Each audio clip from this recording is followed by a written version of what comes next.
Nagsapo sa Cotai Arena sa Macau ang ating mga kababayan para magpakita ng suporta kay pambansang kamao Manny Pacquiao sa kaniyang bakbakan ngayong araw kontra kay Brandon Bam Bam Rios. Ganado ang mga Pinoy lalo pat may panalo na tayo sa undercard match. Ang balita hatid ni Lia Manialak del Castillo.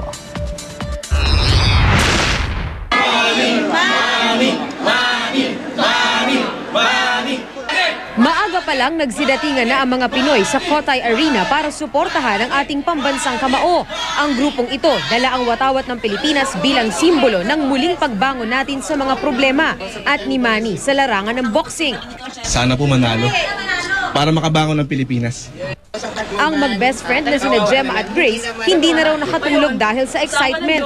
Sobrang hinahangaan daw nila si Manny kaya naman kung todo suot pa sila ng ball cap ng kanilang idolo.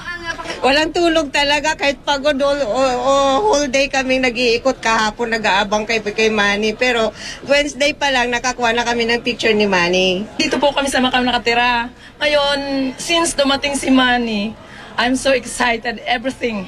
Na kaya malapit lang yung bahay namin, everyday paghatid ko ng bata, ng anak ko, yung didiretso na ako dito ng umaga.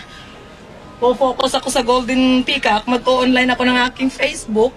Alam ng mga friend ko, adi ka dyan, sabi ko gano'n. Kanya-kanyang gimmick ang mga Pinoy fans ni Manny. Ang ilan, bakas na bakas ang excitement at nagsisisigaw sa labas ng arena.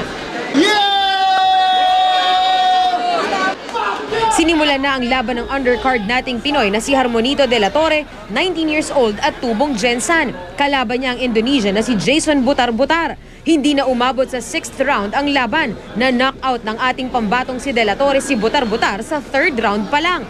Kaya naman ang mga Pinoy lalong ginanahan. Bit-bit nila ang dasal na sana'y magtuloy-tuloy ang swerte hanggang sa lahat ng mga Pilipinong lalaban ngayon. Lalong-lalo na ang ating pambansang kamao kontra kay Brandon Rios. Lia Manialak del Castillo, GMA News.